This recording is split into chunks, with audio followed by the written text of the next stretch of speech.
Good morning, sir. Yeah, how are you? Fine, sir. Good morning, sir. Good morning, sir. Good morning, sir. Yes, sir. Fine, sir. Thank you, sir. Welcome, sir. In Yoruba land. Yes. Like Prof said, that we are in Yoruba land. Exactly.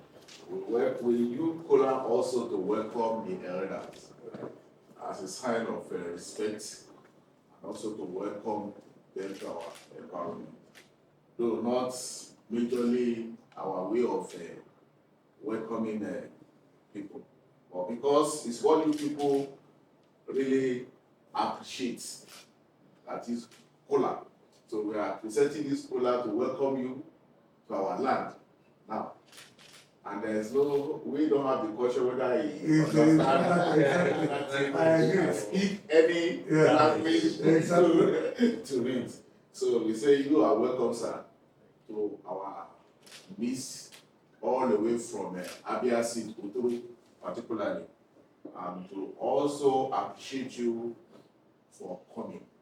Say you are welcome. Thank you. Now you bring me to first. Good. My people.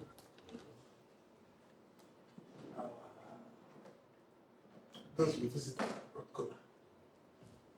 Welcome also to this good. On behalf of our Vice Chancellor of the University, we talk about to you. To continue. So, thank you very much. I want to say from this henceforth, for the period that you stay with us, we are going to be with you, cooperate with you. Say by the time you are going back, we also wish you judgment back to your destination.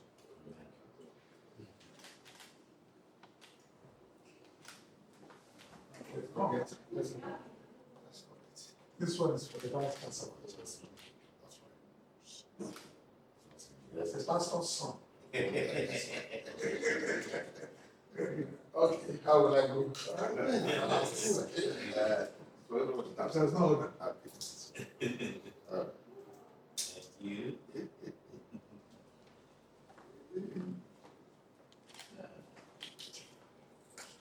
Welcome. Yeah, thank you. Good morning, ladies and gentlemen. Yeah. I'm highly delighted to inform you that we are the Abia State University team in our midst this morning.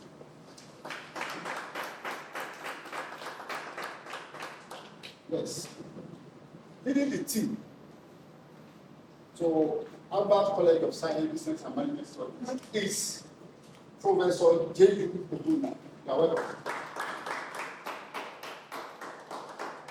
Also, we have Professor B. Akamala. Then we have Mr. Okaike Sylvester. You are welcome. Then Mr. Madu Chris Iyo. You are welcome. Yes, they are here to train us on both academic and non-academic activities. But before we commence the training proper,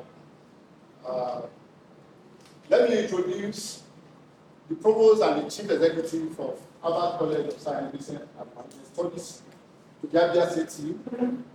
First, we have Dr. Oluwatosin Adebayo, the Provost of Albert. The Provost will give a very brief address before we commence the meeting. Mr. Provost. Thank you.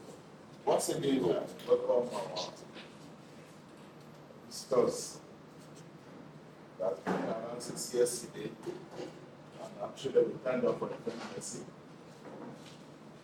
We really appreciate your coming. We also use this medium to appreciate the Vice Chancellor of the University, because all our visiting to you have been so nice to us. And we promise to be nice to you as you people are here too. Like Prof said, that the promise is around this time around. So we know them around. So actually, like we informed every one of you sometimes ago, our affiliation with the university that have started, and they are here to train us on the modus of operandi, because the way we do here is different from they are doing in other places. So they want to tell us, they want to train us in some areas that has to cover our curriculum and examination, bursary, registry and admission, then exam and record, result and general administration. These are the areas they want to cover for 2 days that are going to be in our midst. So we appreciate every one of you to complete the listing, because we are here to learn. They have the experience that we don't have.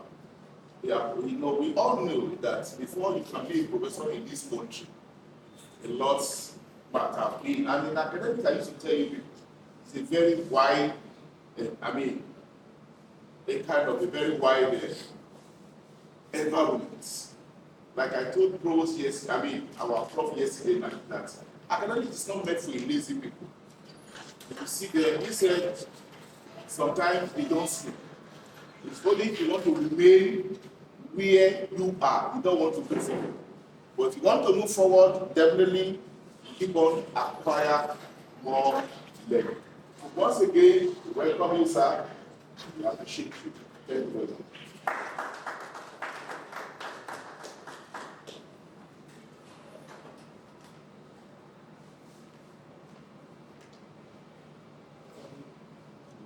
Ladies and gentlemen, on behalf of Vice Chancellor, Professor Maxwell Chiobulu, sends his felicitation to you.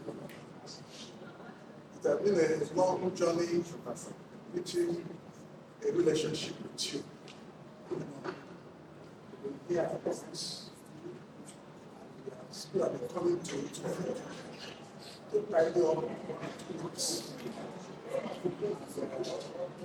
Last time they came, you signed the memorandum of understanding, which means we are now part of the university.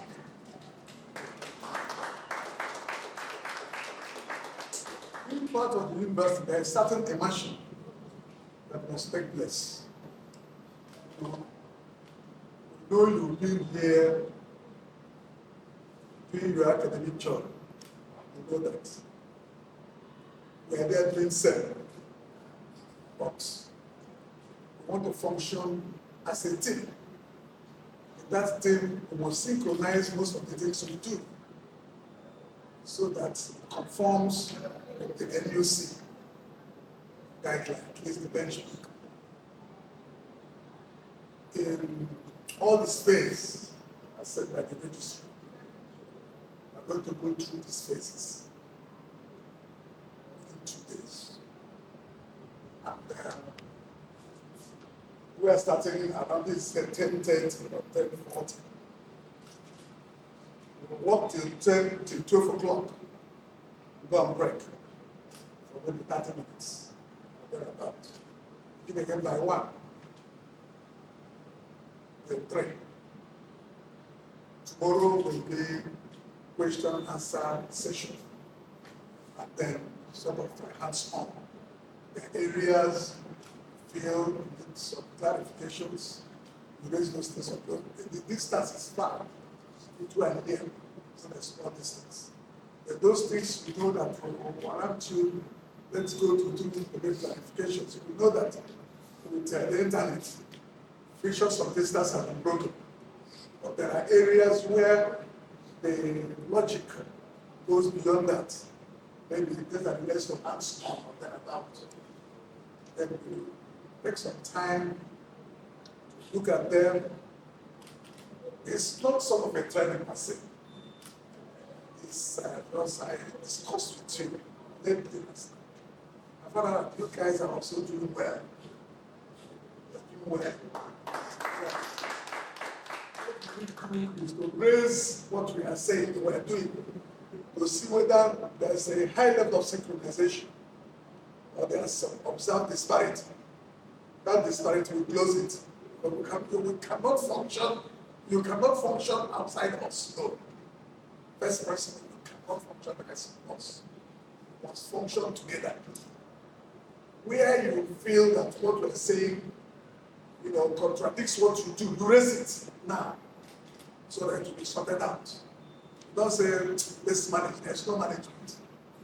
Because that management may lead to cancellation of what you've done. Remember, this functions like a system.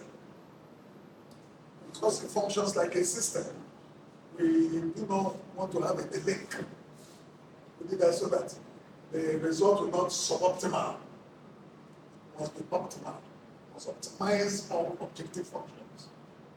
Then we must try raise arguments. That's what we can do. We must raise arguments. This is what we do. This is the impact. This is what we want you to do based on the ABSU procedures. Okay?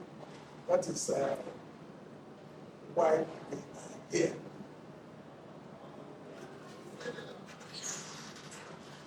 Once again, our provost. The last time we came, we were not here. We say, this is our provost. I didn't come to receive his new guests. They are asking us to come. We came. Both provost was absent. I called him. He replied immediately. I gave a reason why it was a sound one. It was for the progress of the school. He said, that is great. He's here. Provost, we are grateful. Since yesterday we came taking care of us. I'm grateful. And for the Harvard team, as we were coming, I told him, I saw a crowd leaving. Asked this is a crowd, he says, you won. At least I just say one.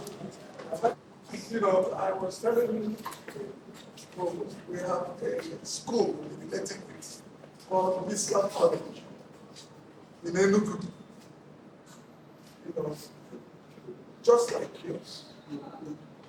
Last month, thereabout, the federal government offered them to Islam University. Came this week to present their certificate and to thank us and nurture them. We also pray that will happen to you. Prayer. But in that prayer, you must walk harder. And this is it. Because then what we went through with this land, only those with lion hearts will continue. Because a lot of things went through with the news. And then I've looked at the environment, I've looked at the ground I saw. I said, these guys are on the move, on the way of being another Islam.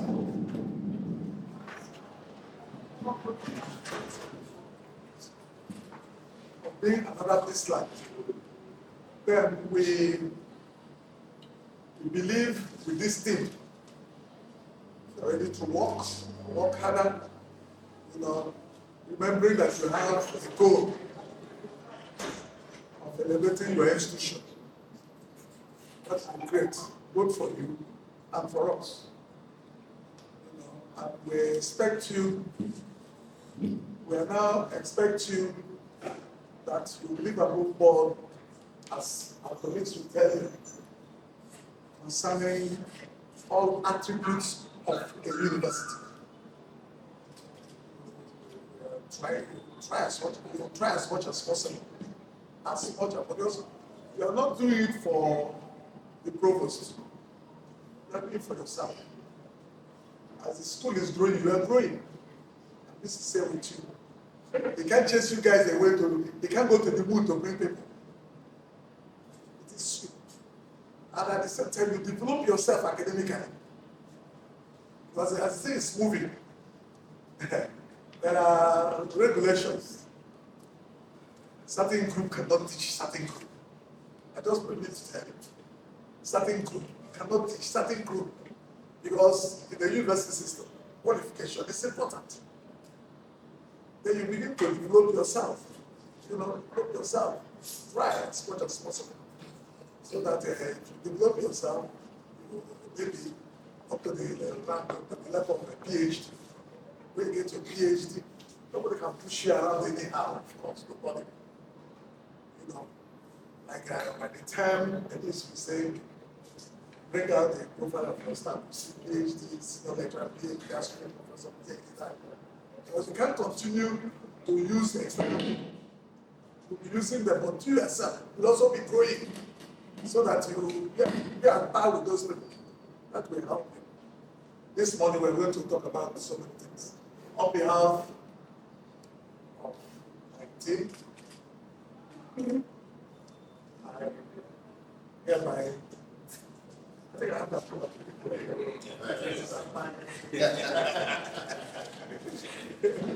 On behalf of my team, I hereby declare this 2-day intensive program open.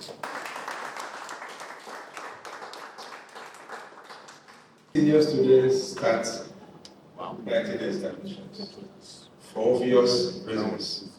If they have courses they have failed, once they've written their own examinations at their level, they cannot come down to take their failed courses with the younger ones. So if you have senior students, they have not written theirs. Now the younger ones have started writing. By application, they are writing their carryovers even before writing their major examinations. That's why I said, I need to know how you do your timetable. So that anytime we are talking of exams, we know that the same modus operandi is what is now obtainable here. So perhaps, in the nearest future, your senior students should start first so that they can now concentrate, because experience has shown that students who fail courses will assume that the one they fail is not as important as the present level course which they are taking. By implication, they are never serious with it. But the moment they've taken that one they believe is more important, to find time to try to read for the one they have failed. So that's what I'm talking about, having a synergy between what we are doing and what you want to do. Yes. You can say that as long as we hear ourselves, no problem. Just we do the same thing here. The senior students start first. But this time around, my general studies, before now, we get online. But we're trying to get something quality and class. This is the first time we reach into for the general, and only the general studies. After that, on Wednesday, the senior students will start before the other. So we are working in tandem. So it's like our house, we already beaten as well a very long time ago before this marriage. So we hope to continue like that. So we'll move on and try to look at the accommodation and the examination spaces. Given the nature of your environment, the last time we came, we were building and equipping your auditorium. I believe that is ready now, sir. So perhaps before we go, if there's any examination going on, we'll go around and see how it is being conducted. Conducted in terms of who are those that invigilate such exam. Are they qualified to be there? Do you use senior students to invigilate exams for younger ones? We are smiling. It does happen. Even in Uturu, circumstances can create such a scenario when the invigilators are late and the senior person handling the exam is pressed for time. Those senior students, he or she believes, he or she trusts. You can say, okay, help me share these booklets. Help me run this X or Y errands so that things can move quickly. Even though it will save time and save the situation, but the fact remains that it is wrong. So I'm not saying we are holier than thou, but we are saying that we should try to stick to the Bible, rules and regulations. So there's need for us to have spaces. Of course, well ventilated and equipped. Students should be very, very comfortable in the process of writing their exams. And those rules governing the conduct of exams should be strictly adhered to. For instance, a student will begin to talk back at the invigilator. Later grows angry and slaps or manhandle the student, or you tear the student's examination booklet. Yes, you have the power to do so. The regulation says that it is wrong. No matter the crime the student has committed, you dare not raise your hand on the student. Remember, without the students, all of us will not be here today. Just endure, persevere, swallow the insult and your pride, take the student's examination booklet and write your report, and let the disciplinary process take its course. That is what we are expected to do. As a younger colleague, 20-something years ago, I've had reasons to flout this rule because I did not know. Because certain students will do certain things and you get angry, really angry. I want to take the law into your hands, but please, endeavor not to do so. Don't fall foul the way I did when I was as young as some of the faces I'm seeing here. I'm not saying I'm the oldest man.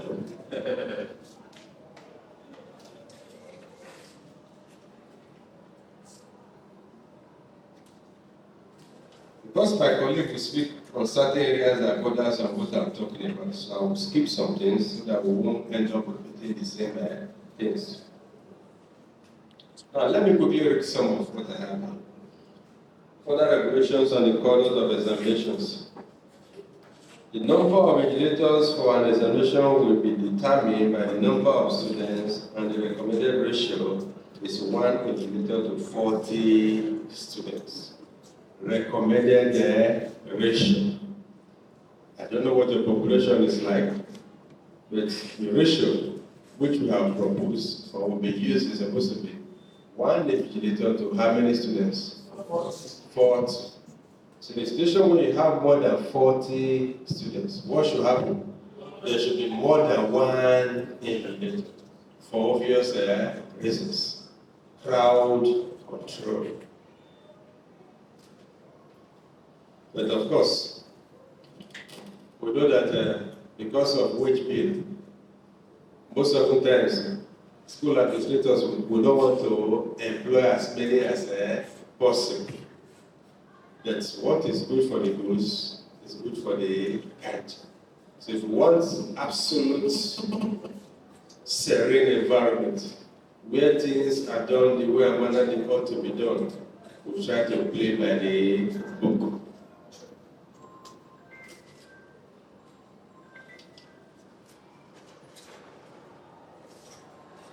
Excuse me, please. Can you introduce the man on the screen? Okay, sir. Please, I'll continue. You want to introduce it? Somebody is there.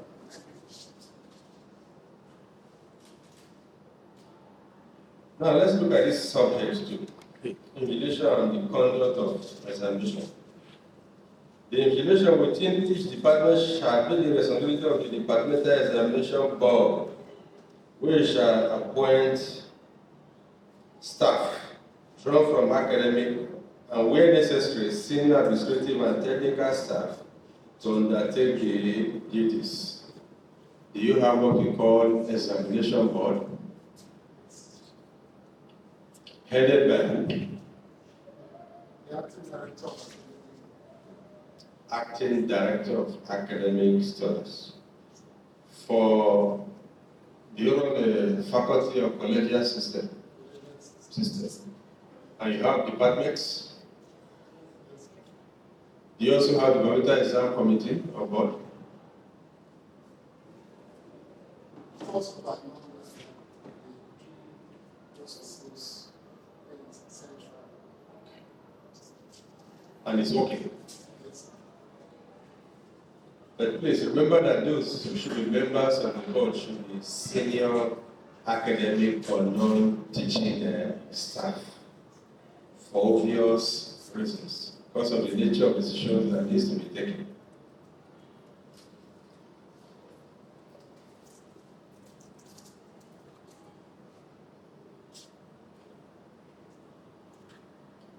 Now, do you ensure that students attend lectures up to 75% before they qualify to write your examination? Let's not lie to each other. Remember, I started by saying colleagues, we are one, we are rubbing minds. We are trying to get better at what we do. Do we take attendance? If yes, do we ensure that students who qualify are the ones that actually write the exam?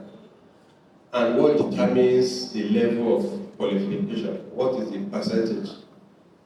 For ABSU, which I am now part of, we insist on 75%. We agree that for one reason or the other, students may miss lectures. However, at least attain up to 75% for you to qualify to write the examination. Failure to do so, you are not supposed to write the exam. Reason, you cannot give what you do not have. It's not enough for you to borrow lecture notes. Because everything the lecturer will teach in the class may not be contained in the lecture notes. Some of us use lecture notes we were given as students so many years ago. And it is in the process of teaching that we get to begin to do what? Update those notes. So for a student who believes that he or she doesn't need to be present in the class and you pick that old lecture, you are having only the old ideas. But if you come for a lecture, in the process of listening to your lecture, updates are given, and you begin to know the recent trends and events in that your area of study. More so, the examples the teacher, the lecturer gives in the class. During the exam, if you get stuck, those days will be doing like this. I used to know this thing. But if you now remember when the lecturer was teaching, what he or she said, and how you people reacted, how you laughed at the joke, the whole thing comes back to you. But if you were not present, if you didn't attend, you will not remember any of those jokes. No matter how you hit your head for nothing, the kid don't come, nothing is coming back. So it's part of the reason why we insist that students must get to attend their lectures. Not only attending lectures, but attend up to 75%. That way, you know something, definitely you are going to write during the examination. So please, if you have not been insisting on it, try to henceforth insist that you attend, keep your attendance records. Because whenever you are being accused of victimization, it is your attendance record that will be your savior. Happened to me, speaking from experience. Like your provost rightly mentioned, before you grow to the rank of a professor in the university, you would have seen it all. Both the good, the bad, and the ugly. Academically, you still awake all night. If he didn't cut his head, you will also see this gray hair. In the academics, gray hair doesn't necessarily come with age. It comes as a result of stress, hours of sleeplessness, hours of hard work. That's what gives this. Anytime I shave, people see me, they walk by me, they call me probably, begin to look at me. Who is this one they're calling professor? That's why I started living it. So when they call me prof, if you see the gray, it looks okay. That is the reason why I inconvenience myself combing my hair. Ordinarily, I look like him. I prefer looking like him. Policemen will see me on the way and begin to harass. But it's not that whenever I started living this one, all I hear is senior man, welcome sir. So no matter the nature of the vehicle you are driving, no one harasses you. Because they believe that gray hair comes with wisdom, if not necessarily age. So having become a professor, I've experienced most of the things I'm talking about. I'm not just saying that for the fun of saying them. I fell foul to some of them. Some I narrowly escaped. Some would have cost me my job. But because of superior interactions with senior colleagues, we are now senior colleagues in university, the do's and the don'ts will be explained to you. So it's up to you to comply or face the music. Keep your attendance records. If you are a young man, you are looking a bit handsome, you will hear a lot of stories. He was asking me out and I refused. That is why I'm failing his course. It happens. If you are a young woman, your own is also waiting for you. It's because you are sleeping with the head of the department, that is why you get all manner of promotions or assistance or opportunities. The stories are unending. But it's only when you keep records, which some of my colleagues will talk about, that you can free yourself from whatever accusations that comes your way. So please, keep your attendance records. Insist on students attending your lectures. The moment you know that you keep your records, it's going that the turnout for your lectures will skyrocket. You know that you keep it, or you keep them, and you use them. Students take their lecturers serious only when they know that that lecturer does whatever he or she says he or she is going to do. Just like in our families. Mother will tell Junior, don't do this. If you do it, I'll beat you. Junior will do it. Instead of beating Junior, if you try it next time, I will deal with you. Next time Junior tries it, Junior, I will beat you. Junior, I will beat you. Nothing happens to Junior. Very soon, the next thing the mother will be saying, wait for your daddy to come. I will report you to your father. Mothers, am I lying? By the time you get to that level, wait for your father. So that the woman is tired. Now, how did she get to that level? From the one, Julia will meet you. If she had taken action, it will get to the stage of wait for your father, I will report it to your father. In a similar manner, if you are a lecturer, if you want a student to take you seriously, say and do what you have said you will do. I'm sorry. The moment they perceive you to be a weakling, when you are talking to them in your face, they will do like this. Meaning nothing will happen. Those of us who are not popular among our students, check. They are the ones who insist that you must do the right thing. Those of us who are very, very popular, also check. They are the ones who will allow you to get away with any misdemeanor in the name of friendship. Like I keep telling my colleagues and my students, we are not in a popularity contest. Your parents didn't ask you to come to school to become popular or friendly with me. They've asked you to come for me to do what? Teach you. And teach you, I must do. So if I tell you, if you don't attend my lecture, you fail. It's as simple as that. So for that simple reason, no matter the time myself and my colleague face lectures, they will show. Because they know that if they don't show up, when that time comes, very clear, for those of us who can see it, 75% attendance. If you are accusing me of whatever I want to accuse me of, no problem. My what? Attendance register is wicked. Let me digress a bit. So a few years ago, I wasn't yet a professor. Some finance students took my course. I wasn't teaching a lot in any case. We'll get to that. We don't hardly ever teach any course alone for obvious reasons. One, you don't get too carried away as a lecturer and begin to victimize students. Because if you have 50% to deal with, the other lecturer has 50% to deal with, you can only flex your muscles with your 50%. If the student is good, the other lecturer will have this to say, this student is not this bad as you claim. It's not the same course.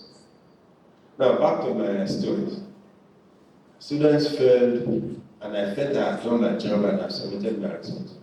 And I was being compared that these students must be made to pass. I told my senior colleagues, professors, which I am now, that I have done my job.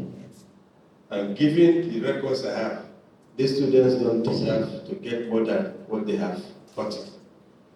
But because the regulation says, as a board, you can upgrade, Please go ahead and upgrade the results to whatever you like. But as for me and my family, I'm not part of it.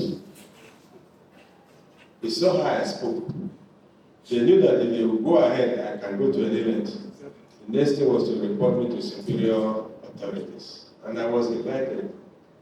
How come directives were given to you and you flattered it? They didn't tell the true story. Just that they told me to do something and I refused to do it. When I was invited, I knew why I was being invited. I carried my records along. When I got there, I opened my records. These are the students I'm being asked to upgrade their results. And my records. These are the ones that attended lectures. And if you check their results, they passed. These ones refused to do what? Attend. That is why they have failed. And I'm being asked to dash them marks. And I've said, go ahead and dash. Okay, those marks will not come from me. And they said that you are right. The regulation says 75%. Here and then, my superior officer was called and said, people should have been appealing to this man, not compelling him, because he's playing by the book. So you see how my records saved my neck. Because the stories that were being branded, bring money, bring sex, do this and that is where we fail. But the record showed that all of those stories were lies. So that is why I'm insisting that you don't only keep your records, use them. The way you begin to make use of your records, you discover that the population on daily basis will. Those ones here will tell others, please come. They are very, very serious in this university. I'm using the word university because we are now part of Abia State University, whether you like it or not. But if you want to remain as part of Abia State University, like my colleague had told you, upgrade yourselves. Because when it's time for accreditation, you begin to ask for qualifications. But those of us we were opportunity to see last time, okay, we encourage some of us go for higher degrees so that opportunities will not pass you by. So people said I became a professor at a very young age. I look at myself, what makes me young? I've been a professor for 8 years now, so you can imagine when I started answering professor. But what was the secret? I made sure that when my mates were going to school for higher qualification, I went back to school. When my mates were keeping hours, both within the wee hours and the later hours, whatever I choose to call it, to burn the midnight oil to write papers and publish, I made sure that I was doing all of this. When my mates were traveling abroad, because part of the condition you may find is that, let's say you standard publications. How many trips have you taken for conferences and workshops and the rest? You write down these things. If you don't have anything to write, the points made for them, you won't end them. No one is ready to feed you if you don't work hard. They say there's no free lunch, even in free time. So nothing is free in the academic world. So get ready so that you can grow faster. So, but I'm sorry I've digressed a lot. This is how I teach my students. By the time I take you here and there and bring you back, I will make sure that you understand exactly what I'm trying to drive home. Keep your records to save you. We'll try and leave this one where done with you so that you can Xerox them. Director, sir, do you have it already? No.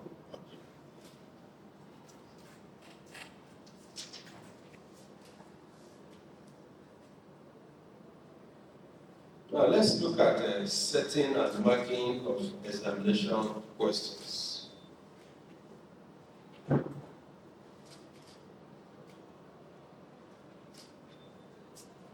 Each lecturer shall be required to prepare and submit to the departmental examination board set of questions for examination in each course taught, as well as the number and its list of candidates.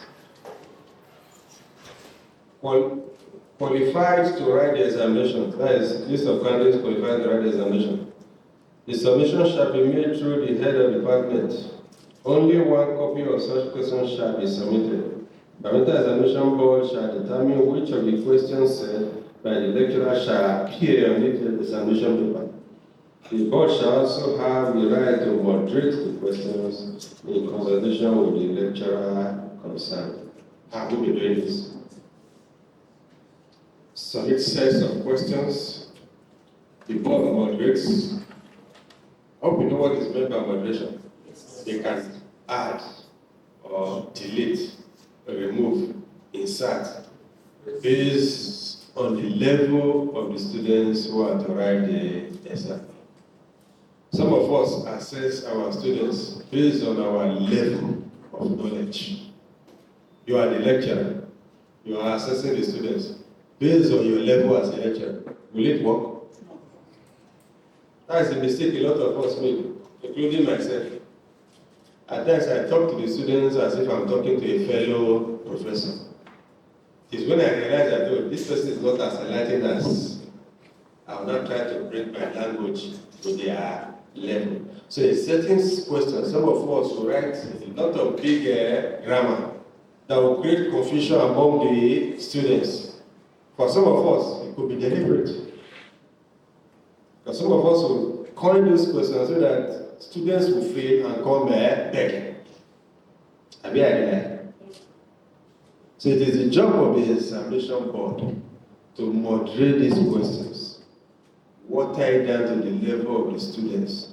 If the number of questions asked is not commensurate with the level of students, they will tell you instead of asking them to answer 5 questions, let them answer 4 questions. If the unit load is 2 hours, and you are now asking the students to answer the questions in 1 hour, remember, the number of units determine the number of lecture hours and by implication the hours for the examination. So it is the job of the board to ensure that all of these are complied with. 4 questions, 2 hours. By implication, 30 minutes per question. So any reasonable student should be able to write something reasonable within 30 minutes for 1 question. So that is why it is imperative that we must ensure that we set up our examination board and that the examination board is functioning appropriately so that our students will not be shortchanged. If the students continue to fail, your department, her reputation is at stake. Whether you like it or not, it is our students that market us. They are the ones that can also want to market us. You are having conclusion today because you are doing well. They are telling others, come, our lecturers teach us well. We hardly fail our examinations and so on and so forth. That is why more are encouraged to enroll. If you keep them here in perpetuity, every semester, you are not graduating the number that ought to be graduated. If 50 comes in, ordinarily 45 should go. We don't expect that 50 must graduate. But if 50 graduates to the glory of God, it means we are fortunate to have high flyers. But if 50 comes in, 25 can't even graduate. That 25 you have kept back will drive 25 pending or intending students away. You don't finish. Those people are still keeping me there. The student will not tell you that I have failed. I'm not serious with my studies. They are still keeping me behind. Just like when student gets an A. I got A. I got B. When the student gets EF, they gave me. That is the story. They gave me F. I don't know what I did to that lecturer. Every time, F. I hope you can write your name with your grades. You can have Baba Afe. You can have FEED. If you have F, EED, FEED. You have EF, FA. If you have BA, Baba, FAE, Afe. So I tell my students that I'm interacting with them, choose which of the names you want to write with your grades. It's better it is Baba than feed or effect. So in a similar manner, if you teach them well and they are getting Baba, they will be proclaiming your names out there. Come to my school. We are doing very, very well. Our lecturers are very, very committed and serious. Our results are not delayed. We are not being victimized, and so on and so forth. Very soon, the provost will be looking for space to build more buildings, to accommodate more students. Then what happens when you frustrate them? Go out there and ring the bell. Please come on, no more school fees. They won't even listen to you. You get? So these are some of the reasons why we ensure that we moderate our examination questions, so that it will be easy for them to understand. They should be able to pass their examinations and move on. They are only useful to us. They will only remember you as a lecturer when they move on and become good wherever they find themselves. I have a student who placed me on salary. Seriously. Because of how I assisted the students years ago. So every month, at all, according to my students, they would say at all, not bad pass. Meaning, it's better nothing comes your way, a little thing comes your way. So my at all from that, my students every month is 30,000 recharge card. But if I have anything doing and I remove shame and say, I have this ceremony coming up. Last April, I buried my in-law. He gave me 250,000 to help me bury my in-law. You know, the burial of my in-law was doing like this. They think I said big man because I was a professor. They didn't know that it's help from former students. So what am I driving at? Treat them well. Teach them well. Ensure they graduate when they are supposed to graduate. They live here, get a good job. They will remember you. But if you frustrate the life out of them, somehow they manage to graduate. Whether you like it or not, a lot of them are going to become bigger than we are. When they become bigger and they hear your name, or see you, or see your sibling, the sins of the father, what did the Bible say? Your children will be suffering without knowing why they are suffering. Because now that we have power, we believe we can deal with these students. Yes, we have power. Yes, we can deal with them. Nothing will happen to us. But posterity will change us. So please, set your questions. Give to the examination board. When the moderator tells you to make changes, take it with all humility. Because in the academic world, it is humility that makes us grow faster. No one knows it all, including myself that is talking to you, having the prefix in my name, Professor. There are things I will write, you will correct. Hope you know that. Based on your state of mind at any point in time, you can make mistakes. That is why it is recognized that no man is infallible. No one is above making mistakes. So if you write and submit to the examination board and say, go and change it, go and change it. Whether you got master's degree or first degree before the person is telling you, it doesn't matter. There are things that person or persons have seen that you may not have taken note of. But once your attention is drawn to it, take it with all humility and comply. Because it's a system like my colleague I told you we are running. This hand washes this. This one washes this. They wash together, it becomes what? Cleaner. But when you believe that you know it all, pride, they say, goes before the... And that is why you see this is, they encourage us to do team teaching and team research. Don't go about it alone. Two good heads are better than one. So if two of you merge, areas you are not very good at, it might be better than you. But if you form a team, you collaborate, as our students will say, which is collaboration. Then they will tell us collaborate. That's why I like staying around them. They are part of the reason why I seem to be looking younger than my true age. Because they will influence you based on the way they think. You reason with them. You feel young at heart. Me, I'm very, very young at heart, but my body is telling me that I'm getting old. But I still see myself as I can wear jeans and t-shirt and be, hey man, what's up? Let's go. But my body will not tell me, slow down, you this old man. Because it has been long to be in this business. So please, humility is the key. Don't mind what the exam committee says. Try and do what? Comply and concur. It is for the interest and betterment of the system. For us, we insist that having finished final year examination, maximum 4 weeks, that is vis-a-vis a month. After the last examination was written, the papers must have been marked and submitted. We upgrade our results. We upload online. After it has passed through departmental approval and faculty approval. So for final year, provost, if they are not submitting their results before 4 weeks from now on, insist.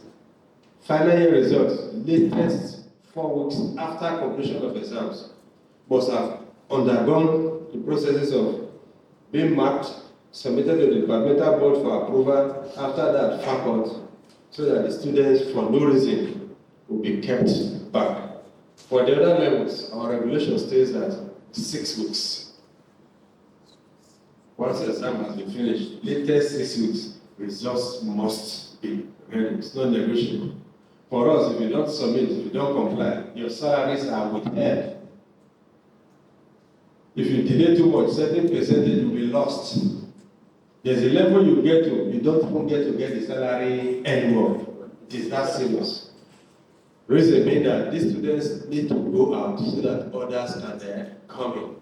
I was talking about marketing, anti-marketing.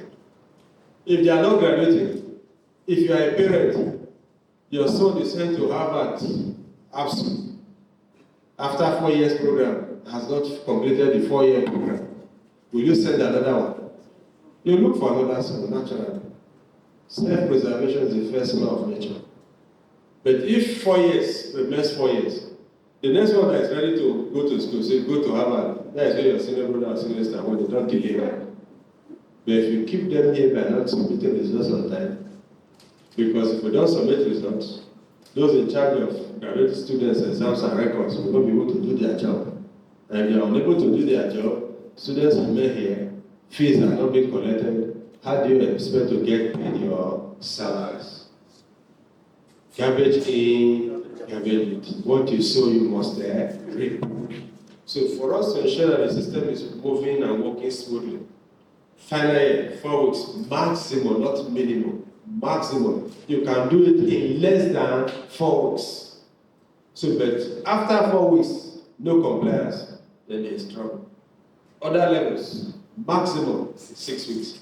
After 6 weeks, if you are not done, then there is problem. So please, ensure we try to follow this guideline so that this system can grow faster. If it is good for you here in ABSU, it will be better for us in the food. Because our people say traditionally, when this nose is crying, what happens? The other one joins. If you think you have kata, one nose is blocked, check, the other one is suffering more than the blocked nose. If this eye is having problem, check, the other one is compensating for this problem, so it's been overworked, it's suffering more. So if you think you are cutting corners by not submitting your result, you are dealing with every member of this system. So for a system to work effortlessly, all hands must pay on deck. Do your bit, no matter how little it is. The other person does this or her bit, no matter how little it is. Before you know it, discover that things are just moving smoothly, effortlessly, without problems.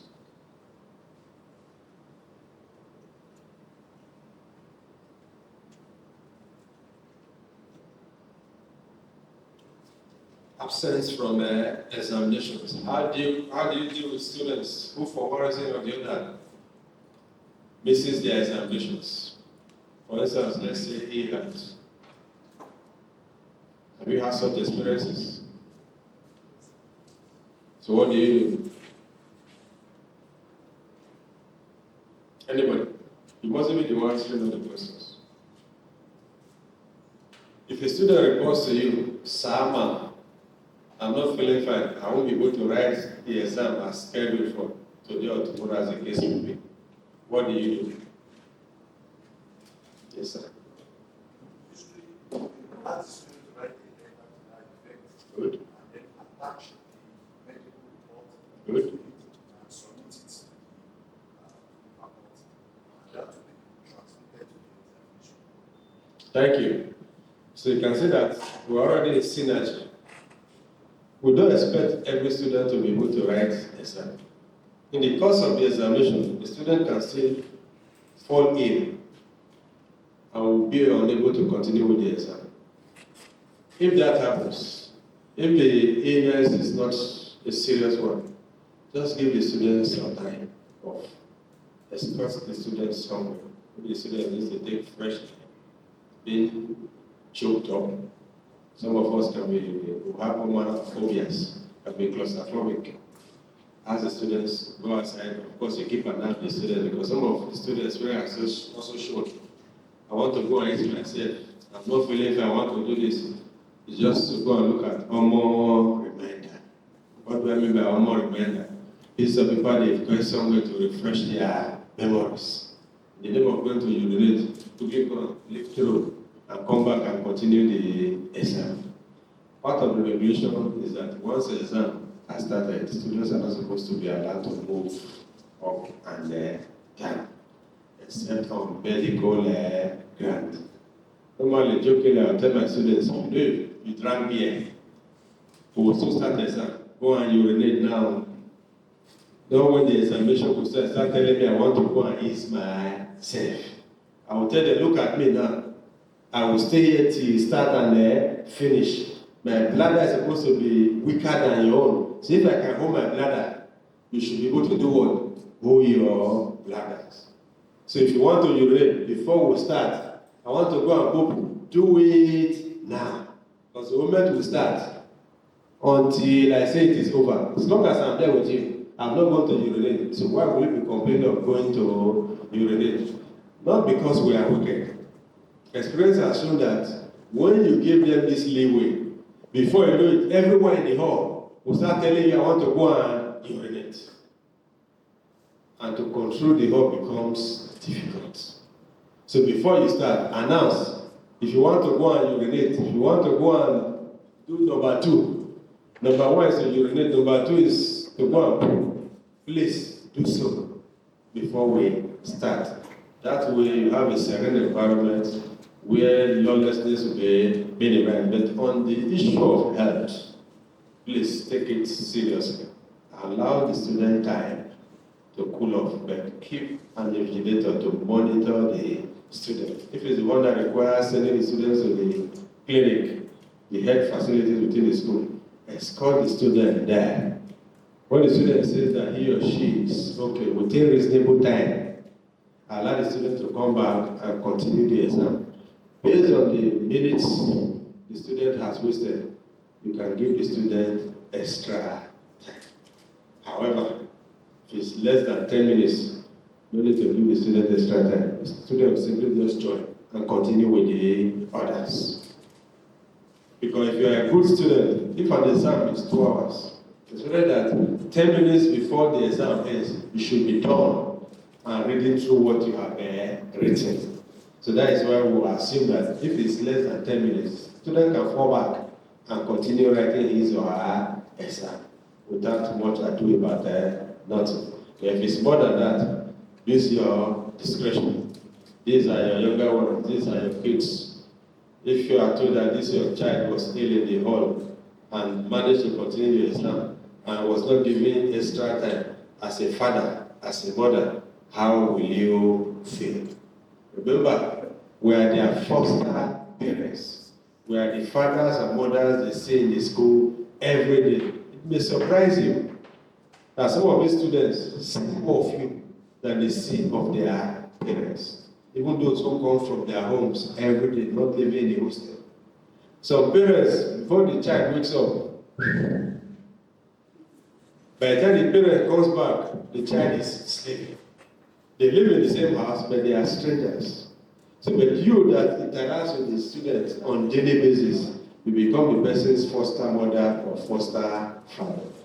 So if you regard them as one of your own, so in such a scenario, you know how to manage the time. It is your time that you now be sacrificing for that child. See that time as a future investment.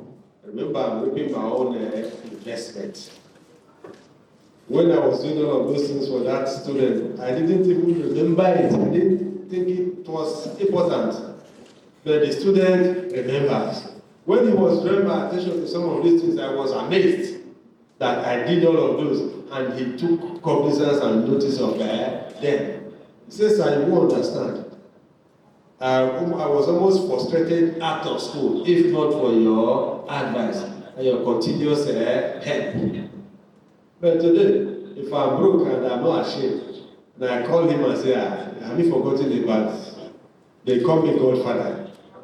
They say, how can I forget? If I talk now, don't worry, you will hear from me soon. And of course, within the hour, I will get alert. So these are the kind of students we are talking about. Invest in their future. Encourage them so that when they become better than us, because our prayer is for them to be better than us. We must be better than our children. They are our children. Every father, mother prays for the child or children to be better than him or her. If you are a father and mother, you are not saying such prayer, something is fundamentally wrong with you. Sorry. So if we see these students as our children, we'll pray for them, we'll help them to grow. When they grow, they can never forget us.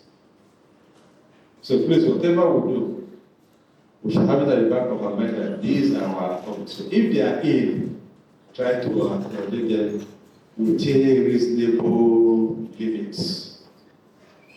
What do I mean by reasonable limits? Exam is 2 hours. The student was out for 30 minutes. If you are going to give that student extra 30 minutes, ensure that your supervisors are aware. Your head of department, your head of unit, your dean. Draw their attention to the fact that this student was ill. That is why we have not finished this exam. And not say other students won't finish without 2 hours. So let them finish. Send them away. Stay with that student in that same hall. When he or she is done, add to the other booklets and then take to the head of department. So that brings us to the issue of modality for submitting your examination booklets. Some of us, because we perceive ourselves to be powerful, we just conduct exam in our courses and pack our scripts and go home. The rule says we are supposed to submit to the head of department, who will take appropriate records. The rule also states, in the course of the examination, the chief examiner can ask any of the lecturers to countersign the scripts if he or she cannot do so himself or herself for obvious reasons. You can claim that 100 people wrote this exam. When you are bringing back the scripts, it becomes 95. 5 scripts have grown wings and disappeared. And these are scripts of students who are having issues or challenges with you. Students will claim, I wrote the exam. You begin to say, where is this booklet? Where is this script? You know such happens.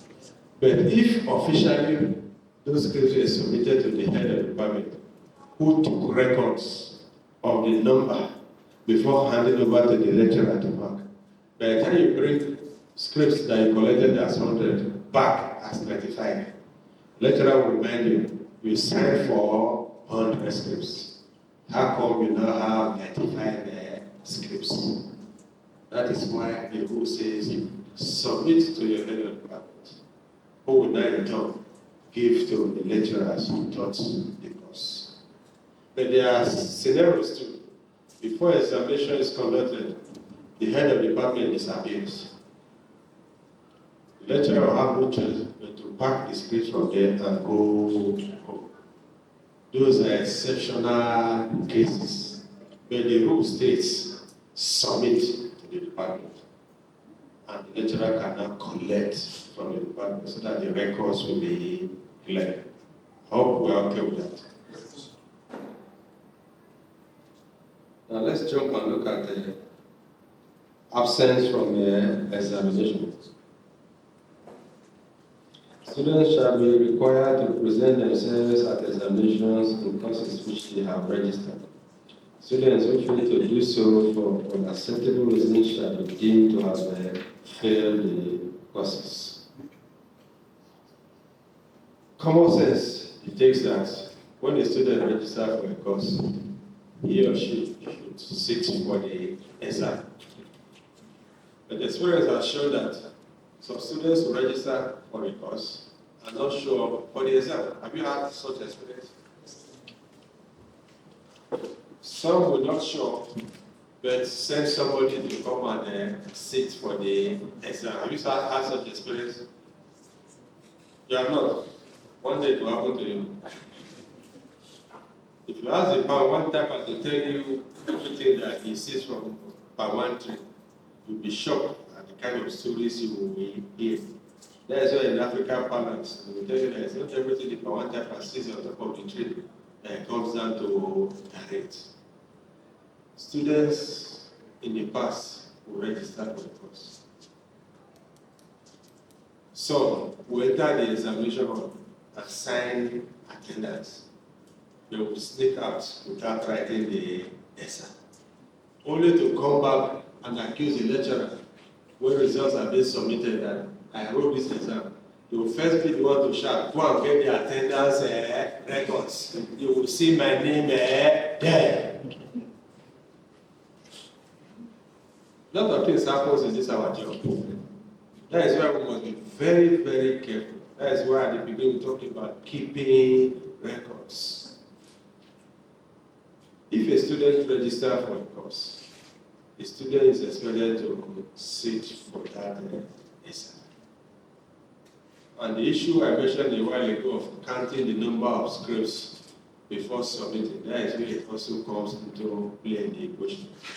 So if you are diligent, if you are observant, if you keep your records up to date, you'll be able to determine if a student who registered for the course did not write the exam. Because the moment the student did not do so, it is automatic carry over, failure, automatic. But if a student registers for a course and is unable to sit for the exam, and the student notifies the school authority by applying, whenever the student is not writing the exam, if the reasons the student gave is germane, it is genuine, it is correct, the student will be allowed to write the exam and to be treated as a fresh course. What do I mean by a fresh course? If you write the exam and you fail, it's carry over. If you write it another time and you don't pass it, when we are looking for your average, we are going to calculate the 2 times you've written it to now work out your average. So at the point of graduation, it will drop your points. So that is why if a student registers and does write, there is need for the student to notify the school authority so that whenever the student is now writing it, if it is approved, the reason given, it will not be treated as a fresh course. That means the student's CGPA will not be affected. But if the student chooses to register and not write and believe that he or she can come and write it anytime, no problem. Konima die, Konima bury. The student is just dealing with himself or herself and not us. But it is also good as academic advisors. I hope you have academic advisors for every level to tell the students the implications of some of the things they are doing. Some of them out of ignorance, not deliberately because they don't know, do the things they do. But if you are constantly in touch with them, if you are advising them from time to time on the need for them to play by the books, follow regulations, at the inception of any academic year, new students are supposed to be given academic regulations. That's why when I started, I said this is our Bible. so that they will study it, know their do's and their don'ts, know what is expected from them and of them, know what is their rights and their responsibilities. You get? So if a student knows that if I register, I don't write, anytime I write it without applying, my points are going to be deducted, the students will do the writing. But if they don't know, because they believe that they can come anytime and write the exam anytime, then there's a problem. So that is why we must ensure that all of this are adequately followed. Excuse me.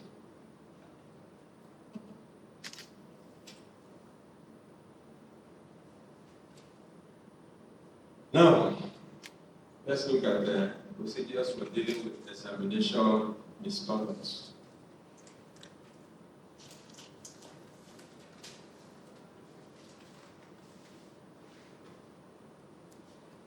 We are all trying to cut corners in our lives. At one point or the other, you and me looking at each other now, we've cut corners. So if you recognize the fact that once upon a time we cut corners, you should also understand that this present crop of younger generations will do what? Cut corners. So if you recognize that, whenever they begin to cut these corners, you should know how to relate and deal with them. I give you instances of when I started the job newly, trying to take laws into my hands. No, they will tell you ignorance is not an excuse in law, which is true. I don't know, it's not enough for a policeman to free you once you've committed the offense. The paper can expire. You register it before it expires, but because you cannot be checking your vehicle papers every day, too many things to worry about. They stop you, bring your papers. With confidence, you bring out your papers, and they discover that it has expired. You need to tell the policeman, I didn't know. Many of us have had such experience. So remind you that ignorance is not an excuse in law. But God knows that you, of course, for God, didn't know. But of course, the law also made provision for a leeway. There's supposed to be some period of meritorium that they will give you before they now begin to hold you liable. But they won't tell you that naturally because they want to collect that change in your pocket. Now, if students misbehave, the law provides that there are certain procedures you must follow in dealing with their misbehavior, the manners. They said the chief invigilator shall submit a written report on the incident to the head of a department, and then copying the registrar within 72 hours the incident occurred. You caught a student cheating in the examination hall, and you feel that the student should face the music, that is the law, should be brought to bear on the students. The regulation states that within 72 hours, make a formal report to your head of department, and the day who will in turn now notify the registrar. Lawyers will tell you that some cases are, is it time barred? There are periods within you are supposed to file cases. No matter how good your case is, if you don't file within that period, it becomes time barred, null and void. So if you caught a student cheating, and within 72 hours, you fail to make official report, my dear brothers and sisters, you might as well just forget about it. Because after 72 hours, the question will now be, what took you so long? Why is it that it's now, you remember that this incident happened last week, you are now reporting it? No, at times, we'll catch a thief, we'll expect this thief to come and plead and beg. For that reason, we'll keep quiet. When the thief is no longer pleading or begging, the way and manner we want the student to plead and beg, we'll now say, okay, let me now report officially. Ladies and gentlemen, if you don't want to report, within 72 hours, forget it. When I was younger, I believed in reporting a lot. When I started raising kids, and I started looking at such issues from a different angle. This is what I tell myself is, I will not be responsible for the expulsion or rustication of this student. I'm not telling you to do the same. I'm now speaking as an elder. Because if I kill all the students in the school who has misbehaved, who are those that will be left for me to teach? There are certain offenses you can afford to close one eye theory. As long as you know that the student is what? Repentant.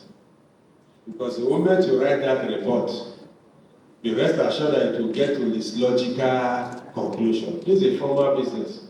Once you've written, HOD will be forced to act. The dean will be compelled to act. And the registrar will be compelled to set up a committee to investigate. And of course, before you write, you have your evidence or evidences. Once the committee sits or meets, and you are invited to come and say the much you know, the student is invited. If there's a need for witnesses, those witnesses are invited. What will be the outcome? You, the road, will already know. So if you are not willing to see it through, if your conscience will not allow you to get that student expelled or rusticated, it's better you say, go and say no more. Collect. Please, this one is off record. Yeah? Registrar, this is off record. I'm trying to let us know how we try to keep these students in check and in school. Remember that the nature of students we have now with this syndrome of get rich quickly. Those you see are the few ones whose heads have not gone overboard. Who are still trying to live based on the moral code they were brought up with. Don't make it easier for them to take decisions to join those out there. Who wants to drive a car worth 20 million when they don't have any means of livelihood? So those ones we have in school now, we'll try to, as much as possible, keep them in school. Because the moment they are expelled or rusticated, what's next? Yahoo, yahoo. That's why I'm saying what I am saying. That's why I said, please, don't quote me after today. The regulation says, within 72 hours, write your report. If you love your student, because at youth, we all made mistakes. Some of us smoked cigarettes when we were younger. Some of us smoked Igbo.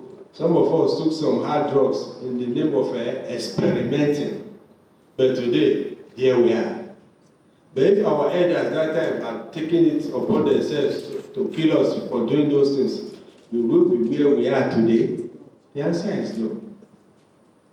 We have children, we have younger ones. We know what the society is like now.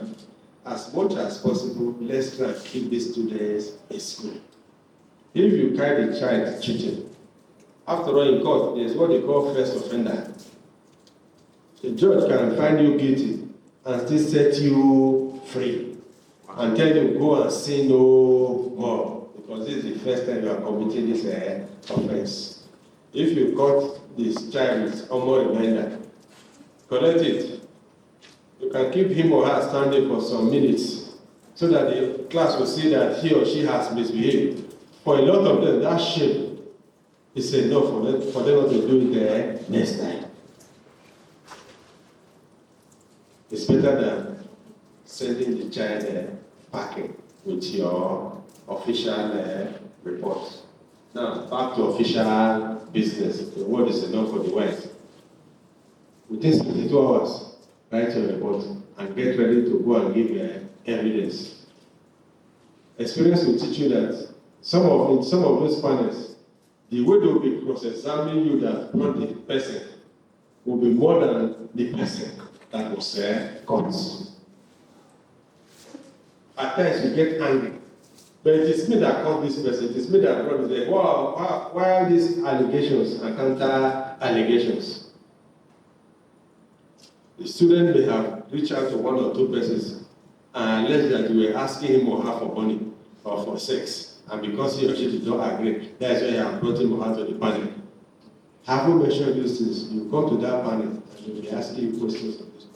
And begin to ask yourself, is it not the student I caught with Expo? Now I'm being accused of X, Y, Z.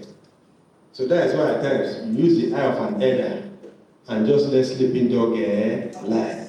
Experience is the best teacher. So the other part of the regulation that, remember this is a whole booklet, so I'm just jumping in. We'll let you have this.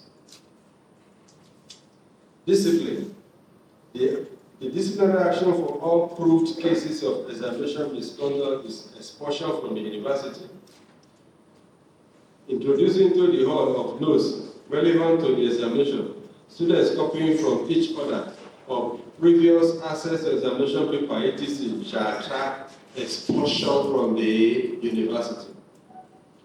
Invigilation offences such as collusion, aiding and or abetting, cheating, assaulting or attempting to assault the invigilator, causing any form of disturbance, not observing the time regulations of the examination shall be punishable with 1 year rustication.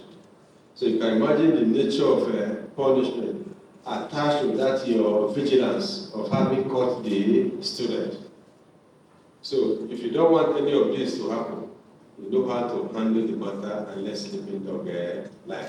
The moment you write that report, you rest assured that all of this may happen and get ready for your conscience to be able to deal with all of this.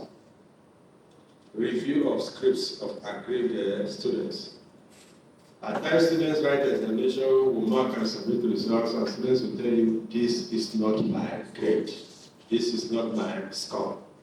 There is a provision for such issues to be addressed. If a student feels aggrieved that he or she has not been given the appropriate score, the rule states that the student shall write formally the stipulated fee, as Senate will determine from time to time. There used to be a certain fee attached to this, but because of inflation, bubble, I think it used to be, was it 5,000 or 10,000 a long time ago? 10,000. But now we have adjusted to say Senate will now determine, given the exigencies of the moment, how much such a student should pay. Because for some of such booklets, it may be sent outside the school to a neutral ground for all fairness and so if a student is aggrieved and writes and pays, the rule allows for such paper to be graded again by somebody other than the initial teachers or lecturers, the case may be. And if the result comes out in the student's favor, that new grade by the external assessor will now be what we stand. Why are we having this experience? I show that for one reason or the other, some of us will have reason to victimize our students. It's not enough for us to have power and face muscles. The students must equally be protected. That's why the regulation states there's a room for redress. There's provision for students to ask for a remark. And if the student is correct, score will be given. Of course, so that lecturer will now stand trial. It's not just enough for you to mark somebody down, another person now mark the person up, and you walk away freely. So that is why we have to be careful in whatever it is we are doing. We have to be careful the way we utilize our powers as lecturers.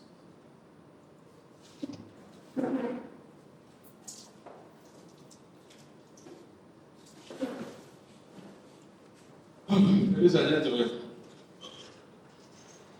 the director has said that we are supposed to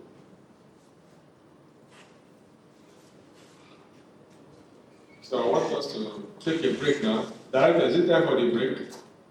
Because I've been looking at my time as we are talking. Are you through? Well, there are lots of other things, but maybe we will come back in the next session. Because I like to take them through our grading system. Ladies and gentlemen, It's not to a fear, so. okay. So my time is faster than your own. Let's continue.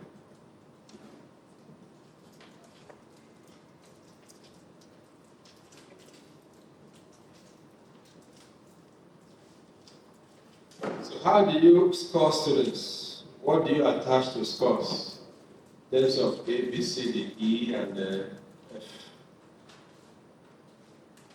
Our grading system stipulates that we have A, B, C, D, E, and F. See what you also have. Yes.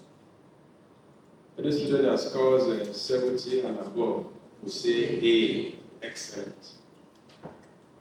From 60 to 69, B. From 50 to 59, C. And 45 to 50 to 49, T. And 40 to 44, E. 0 to 39, F. So that's what they have. Interview, makes job easy. Have you bothered to ask yourself why somebody will get 70 and will say excellent? Let's say flunk 30 marks. Remember, it's over 100. Somebody is getting 70 over 100, I will say it's excellent. That is what it stands for, excellent. So do you agree that 70 should be excellent? Why?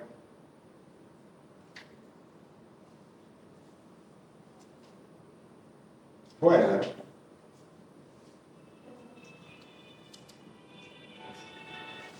It's a discussion of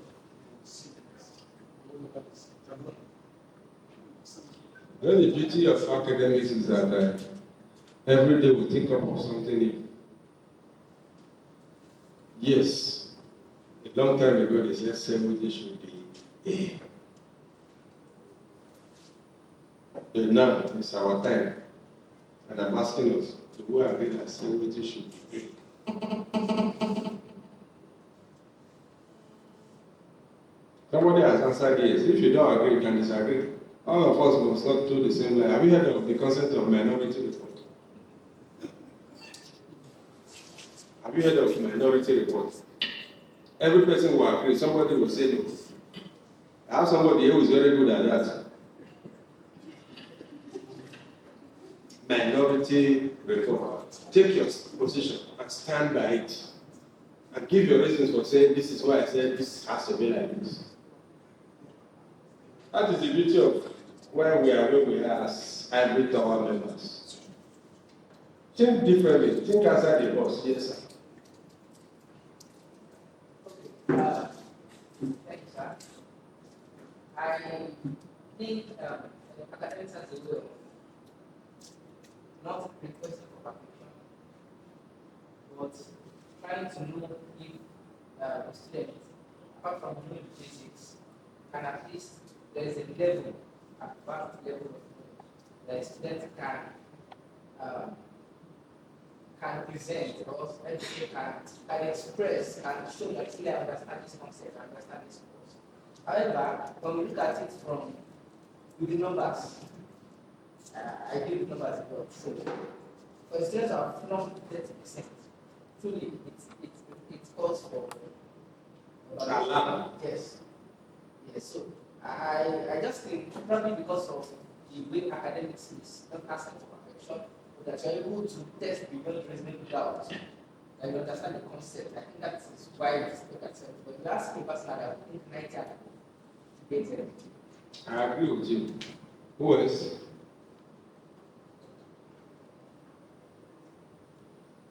Well, sir, also doing the lines, I believe if 30 marks is allocated to C, and then the student has to also for 70 items. And by the nature of the CA, which is a continuous assessment, I mean, the student are coming to class, writing assignments, class tests, and class works, and all that, and that gives students opportunity to have better performance in the CA. if the students are coming to class, the exam, there are a lot of conditions that surround examination, which may not favor the student so much. And if the student is able to get something around 50 out of the 70 marks, and then add that to whatever he has got in his skill, and is able to come out with 70, then we should place the student on the excellent path. Outside of this, there are some examinations that are conducted in which students have to go for the exam and also for the 100 marks. Then in that case, you can say that if you place 90 as excellent, well, that is okay. But based on the CA and exam application style, I think the student coming out with 70 will still be considered. Anything a man can do. I'm sure that the women they both decided just to take it. Why? Ladies, yes, one. Examination is not Knowledge. but being that it's a general thing, you have to take the argument and stay because there are a lot of people that is doing that exam. We have above average, we have average, we have students. So if you say we should shift that excellent higher, a lot of people will not be able to meet the benchmark. So I feel the 70 is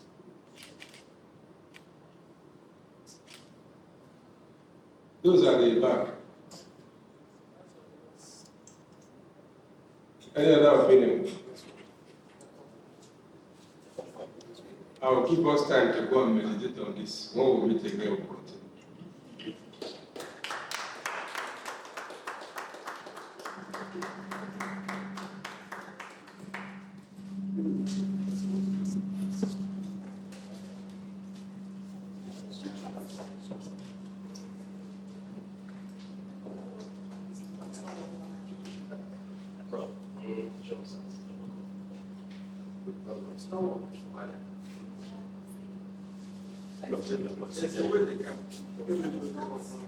He's coming back.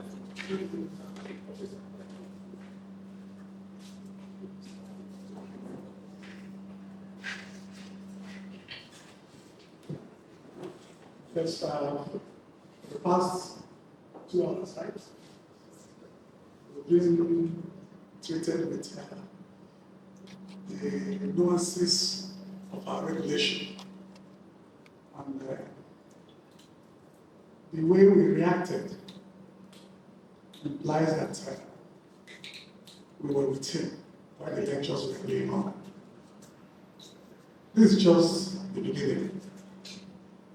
But we come back to complete that. You know, to me, that is as they refer to as the Bible. This knowledge will drive most of the things we do as teachers. And when we fail to do that, it's a stick and carrot approach. The stick is there, and you know when the stick comes. By reading through, you know the size of the stick. You also know the impact of that size. Then we try as much as possible to fall in line. We'll continue, we'll come back when I'm break to complete that. Even if it is what we do today, you have the regulations, understanding all the issues concerning the regulation. We're able to understand it well. I think we will say we've done enough for today. We'll come back, we'll continue with him.